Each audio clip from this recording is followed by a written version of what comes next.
de toi. Prends le contrôle de ce moment. Conduis-nous, Seigneur, dans toute ta vérité. Cher Saint-Esprit, nous avons besoin de toi. C'est en ton nom que nous te remercions. Amen. Amen. Amen. Bienvenue dans le Seigneur, shalom. Shalom. Je ne cesserai de remercier Dieu pour la grâce qu'il nous accorde chaque matin. Nous pouvons nous retrouver ici. Et je bénis Dieu pour le temps qui nous permet que nous puissions nous retrouver en famille, dans cette famille dont nous formons les dévoués bâtiments. Et je ne manquerai de dire merci aussi à notre coordonnateur, à la personne du papa Gaston, ainsi que du pasteur, qui ont permis que nous puissions intervenir aujourd'hui. Et nous remercions aussi le peuple de Dieu qui est assidu, qui cherche la face de Dieu chaque matin en ce lieu. Déjà hier, nous avions commencé un sujet sur lequel nous étions en train de nous entretenir, que j'avais intitulé « Aspirer à vivre plus dans la présence de Dieu ». Et nous avons fait 2 longs textes. On a commencé avec un Cantique des Cantiques du 3e verset au 5e verset. Nous avions pris 1 Samuel 2, 12. Et là, on nous a parlé de l'attitude des fils d'Élie, le sacrificateur. Ils étaient des personnes perverses. Et on a lu l'histoire qui est dans 1 Samuel 4, du 1er verset au 5e verset, la manière dont Israël a eu à perdre le combat, combien même qu'ils avaient l'arche de l'alliance au milieu d'eux. Et on s'est rendu compte que cela était dû à la mauvaise conduite de ces derniers, pourquoi ils faisaient des choses qui ne plaisaient pas à Dieu. Et pour eux, ils ont tous recherché le Dieu de l'alliance, le Dieu de l'arche qui fait des miracles, en lieu et place de rechercher la relation qui permettrait à ce qu'ils puissent être en intimité avec le Dieu de cette arche. Parce que quand ils sont en intimité avec ce Dieu de cette arche, c'est à ce moment-là que l'arche pourra agir, ou l'arche pourra répondre aux besoins qui est le nôtre. Et je nous ai fait comprendre qu'en réalité, c'est seulement une attitude d'adoration qui permet que ces choses se fassent. Amen. Et j'aimerais bien reprendre sur ce qu'on avait dit hier. Il y avait quelques lignes que j'ai bien voulu essayer de revenir sur ça. J'ai eu à dire ceci. Un ami est un membre de votre famille que vous avez choisi. Et nous avions choisi Jésus. Et Dieu nous a choisi déjà dès le commencement.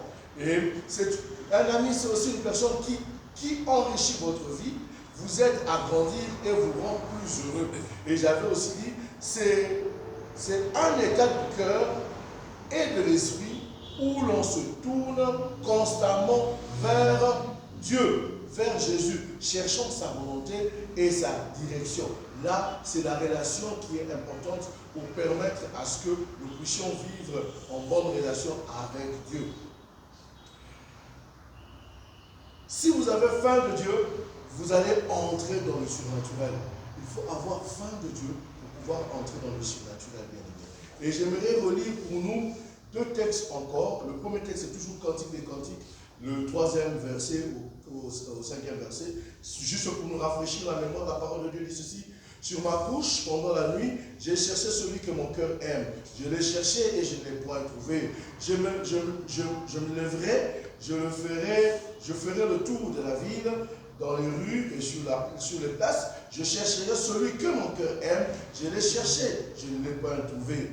Les gardes qui font la ronde dans la ville m'ont rencontré. Avez-vous vu celui que mon cœur aime? À peine les avais-je passés que j'ai trouvé celui que mon cœur aime. Je l'ai saisi et je ne l'ai point lâché jusqu'à ce que je l'ai amené dans la maison de ma mère, dans la chambre de celle qui m'a conçu.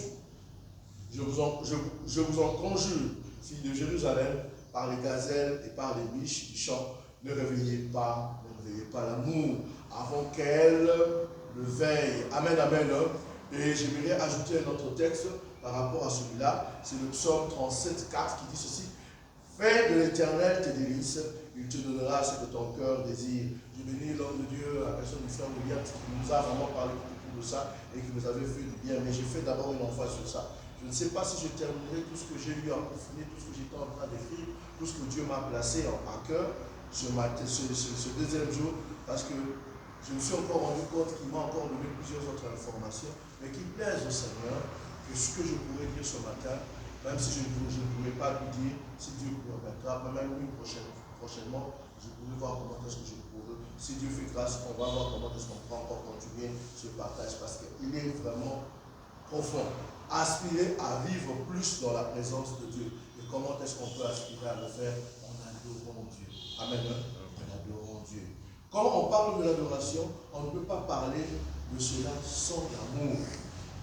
Qu'est-ce que l'amour a à voir dedans? Elle a tout à voir dans l'adoration. Tant vous n'aimez pas Dieu correctement, vous lui donnerez des routines, vous lui donnerez des rituels, vous lui donnerez ce que vous avez l'habitude de donner. Pas de véritable relation avec Jésus, mais ce que toi tu crois donner. Si personne ne saisit la vision de ce que Dieu fait, ça ne changera rien du tout. Vous devrez changer votre mentalité pour ce que Dieu attend de vous. Amen. Et voilà pourquoi on se rend compte que dans le livre des Cantiques, on a vu ces derniers qui se donnaient la peine de chercher celui que son cœur aime. Nous avons assez. On a vraiment assez de travailler dans le naturel. Nous voulons entrer dans le surnaturel. Et nous voulons entrer dans le surnaturel pour adorer Dieu. Mais il faut d'abord comprendre c'est quoi adorer Dieu. Jésus dit le plus grand commandement de Dieu est tu aimeras le Seigneur ton Dieu de tout ton cœur, de toute ton âme, de toutes tes pensées. Et cela, on voit ça dans le livre de Matthieu 22, 37. 22, 37e verset. Amoureux. La plupart des gens ont oublié ce qu'est l'amour. Ils ont oublié comment l'amour est grisant, influent. Comme il affecte votre fonctionnement, votre façon de penser, votre façon de ressentir les choses. Comment lorsque vous êtes amoureux, vos sens sont émoustillés, votre esprit est enamouré, vos pensées sont enivrées. Vous voilà titubant du doux lexique, des souvenirs de la personne que vous entreteniez à votre gré, dans votre esprit.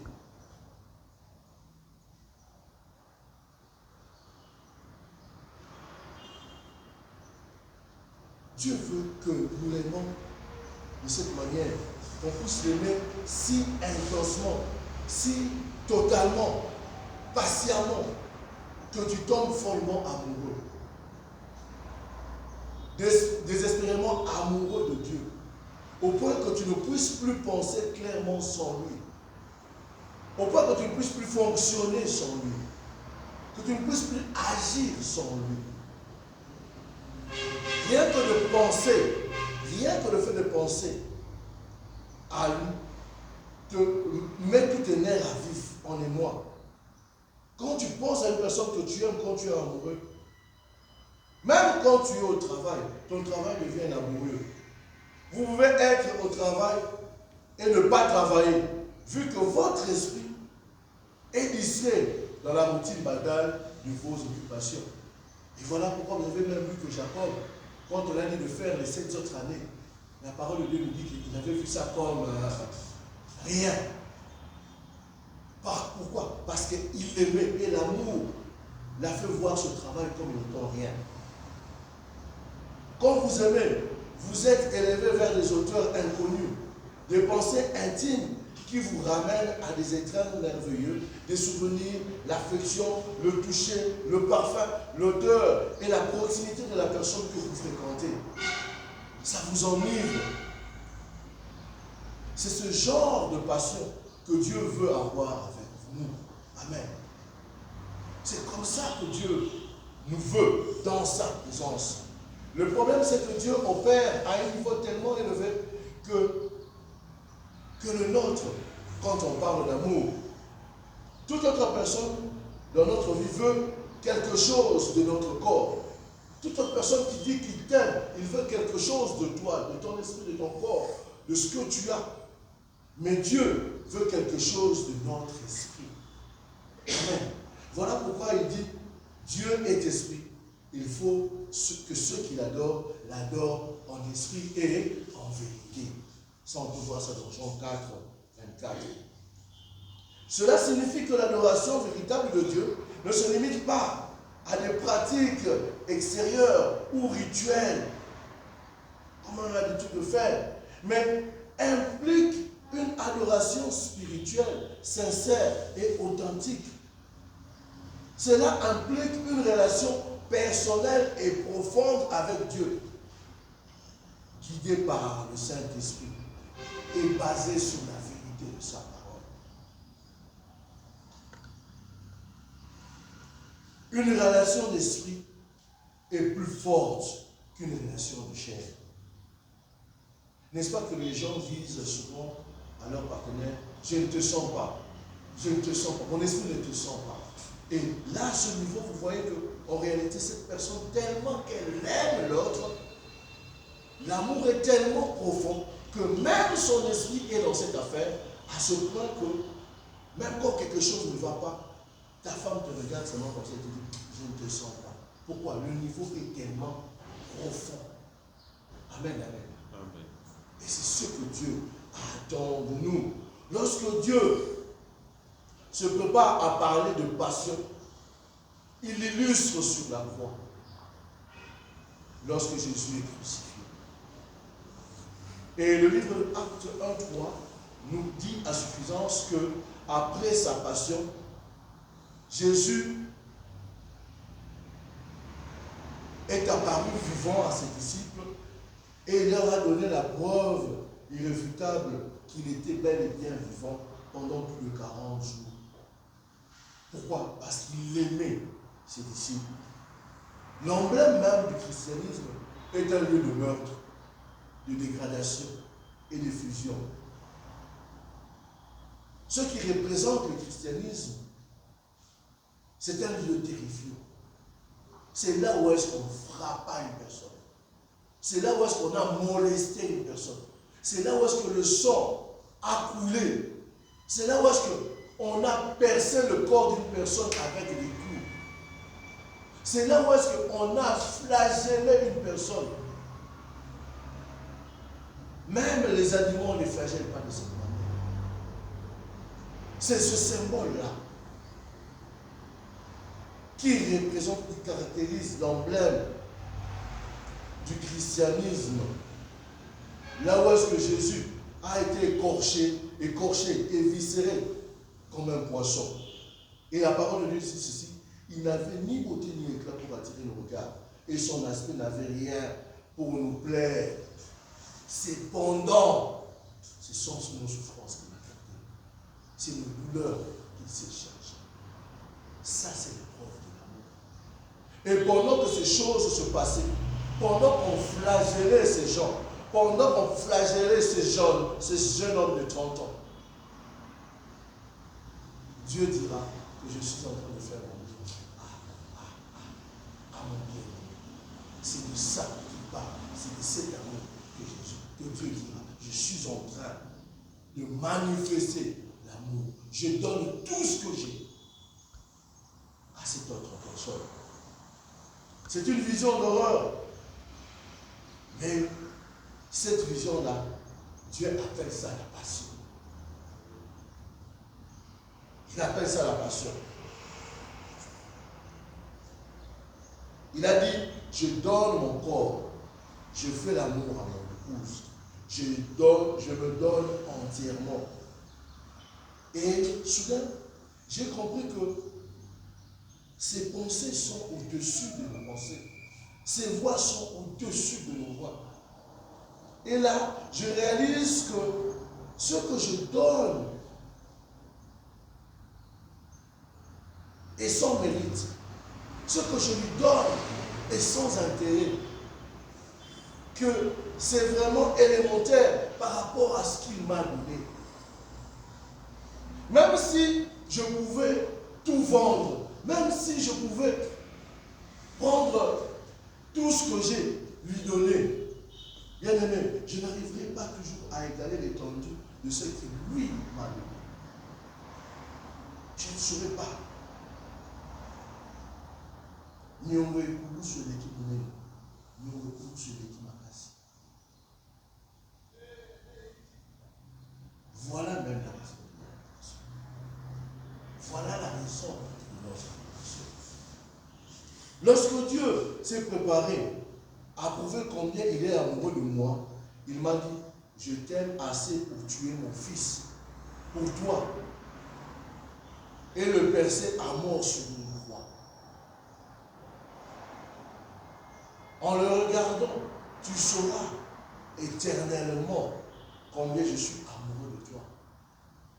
Est-ce qu'on a déjà pensé à ça?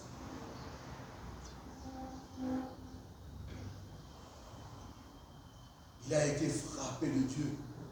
Il a été humilié.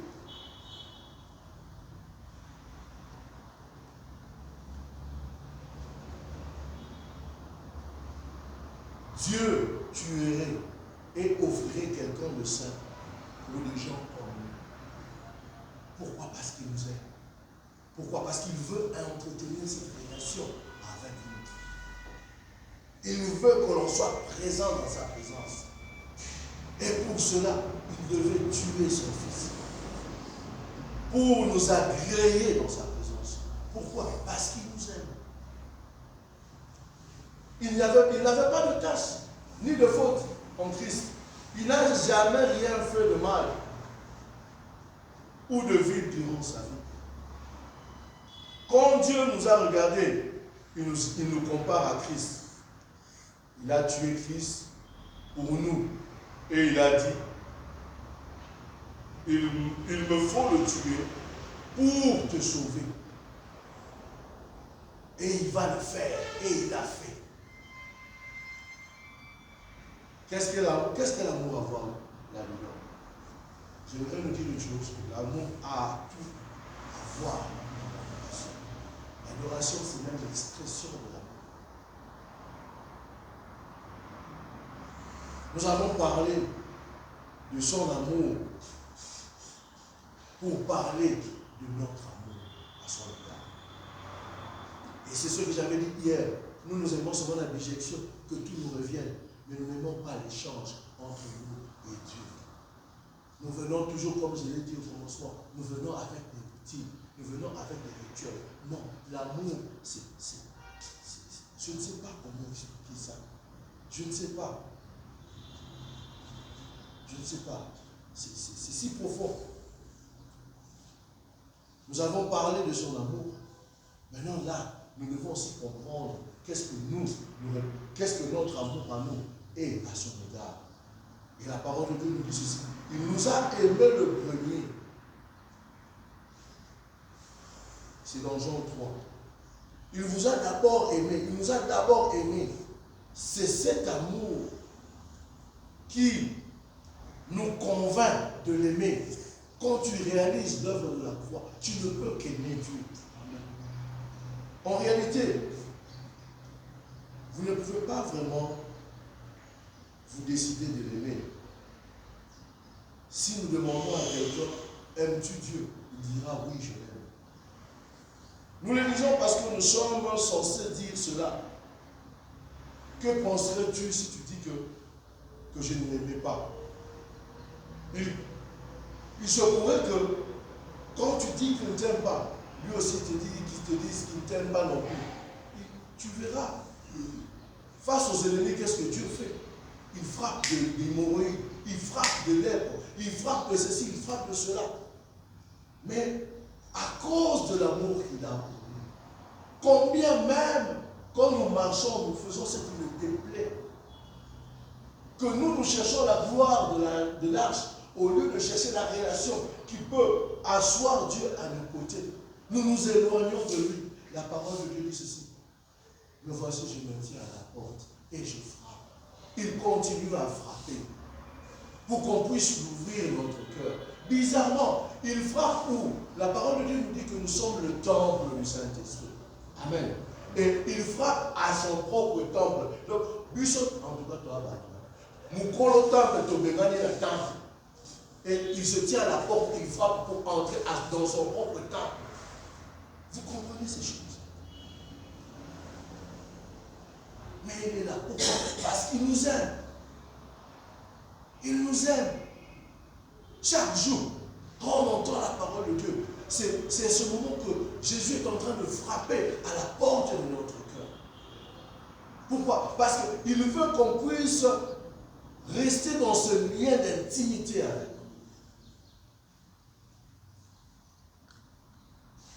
Cette histoire sur l'amour est très fragile. L'amour est impossible sans le Saint-Esprit. J'aimerais nous poser une question, que nous avons la réponse nous-mêmes. Avez-vous déjà été amoureux? Et quand tu as été amoureux, qu'est-ce que tu as posé comme acte par rapport à celui que tu dis que tu es amoureux de lui? Tu ne peux même pas expliquer à ta femme ou à ton mari qu'est-ce que tu ressens. Parce que par moments, tes sentiments sont comprimés. Il y a un homme qui dira qu'il faille seulement que je passe devant votre parcelle pour voir ton habit sur le fil à linge, pour que mon cœur se calme. Et ici, quand il dit, il a cherché durant toute la nuit. Il a cherché son amoureux. Il l'a cherché. Et nous, quand on vient ici aussi à ce lieu, on le cherche, on veut le rencontrer. On veut lui dire on veut lui dire qu'on t'aime. On veut lui dire que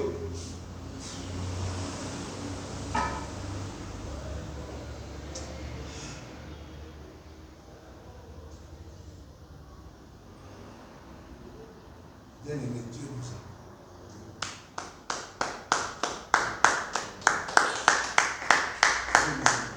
Je ne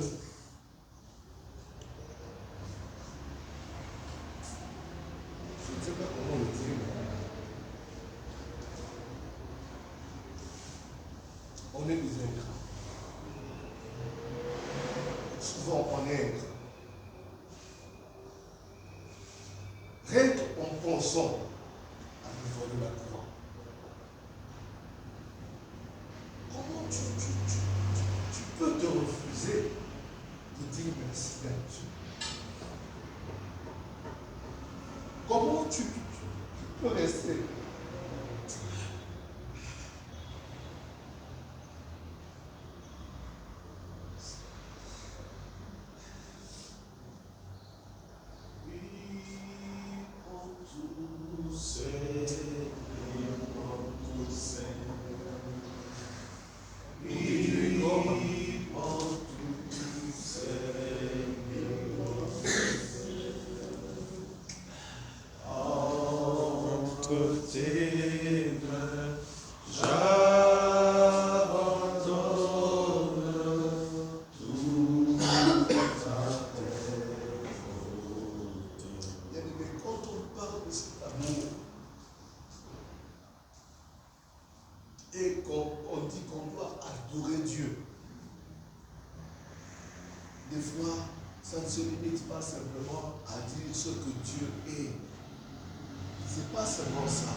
C'est plus profond que ça. C'est plus profond que ça. Souviens-tu encore, quand tu poses à une personne, est-ce que tu l'aimes? Oui, j'aime ce frère. Ah, tu ne vois pas que ce frère, il n'est pas beau. Non, moi je l'aime comme ça. Je me souviens encore de ma grande soeur qui est née à un voyou dans le quartier, je ne sais pas qu'est-ce qui se passait. Au moins, il était beaucoup. Il n'a pas de dents. J'aime ses gencives. J'aime sa tête. Là, ma mère se fâche. Tu vois pas, j'aime ça. Je l'aime, j'aime sa tête. Tel qu'il est là, je l'aime comme ça. Ça, c'est quand quelqu'un est vraiment plongé dans l'amour. Par moments, il devient insensé. Il ne sait plus ce qu'il dit. Et c'est ce que Dieu attend de nous dans cette relation que nous avons avec lui. Amen. Elle dira que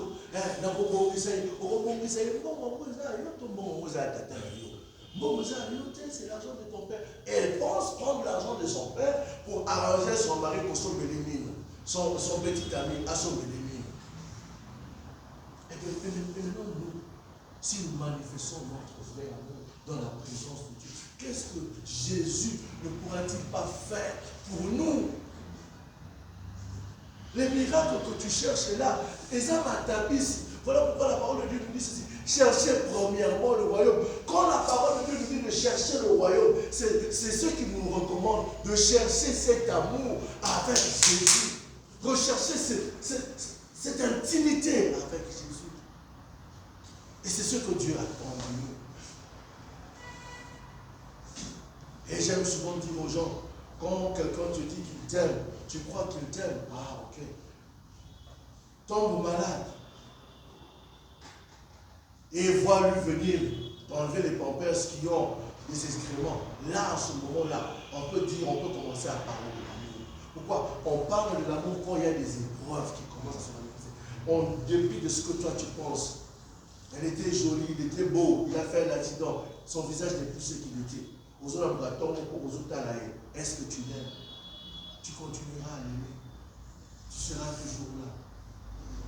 À tel point que Jésus, Dieu, demandera à un prophète d'aller aimer une prostituée pour ressortir cette image. Et qu'est-ce qui se passe dans cet amour? La prostituée va tromper le prophète. Mais le prophète va encore aller rechercher cette femme. Donc c'est même comme nous. À chaque fois que nous trompons Dieu, à chaque fois que nous nous méconnaissons, il est toujours là à la porte, frappant, pour te dire qu'il t'aime. Amen. Pour te dire qu'il veut de toi. Parce que ce qu'il devait donner, il a déjà donné sur la croix.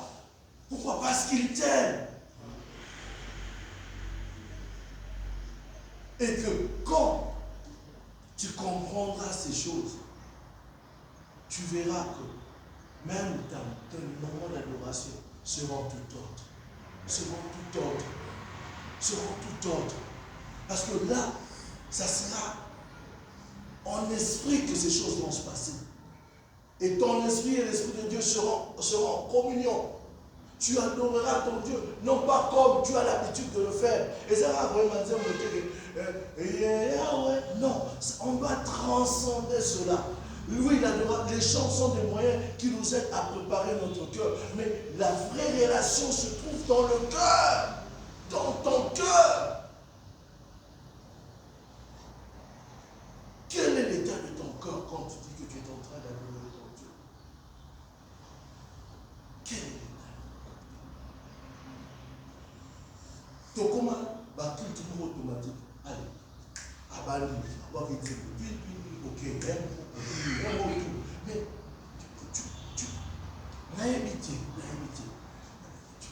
Quand tu aimes une personne, par moments, les mots seront difficiles, mais les actes montreront que réellement tu aimes cette personne.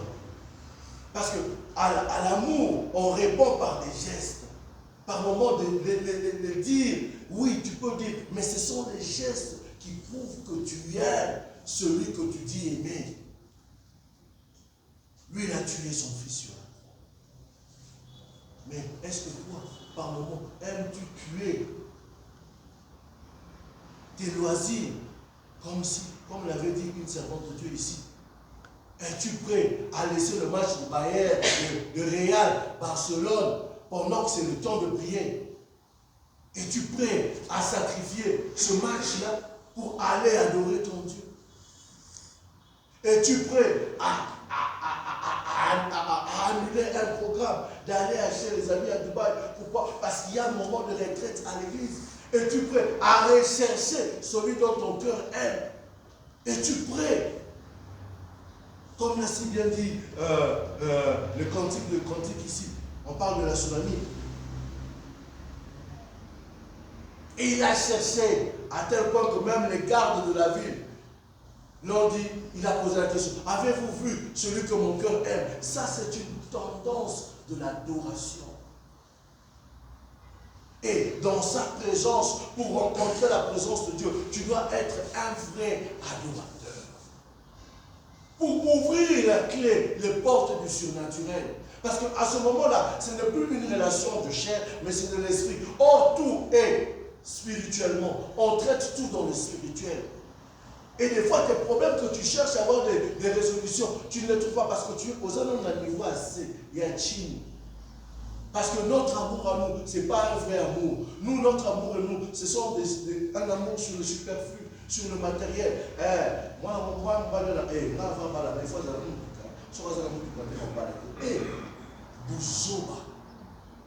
Vous voyez l'amour des hommes, là où est-ce qu'elle se calcule, sur le matériel, sur les histoires des amatines. Mais l'amour de Dieu transcende ce niveau.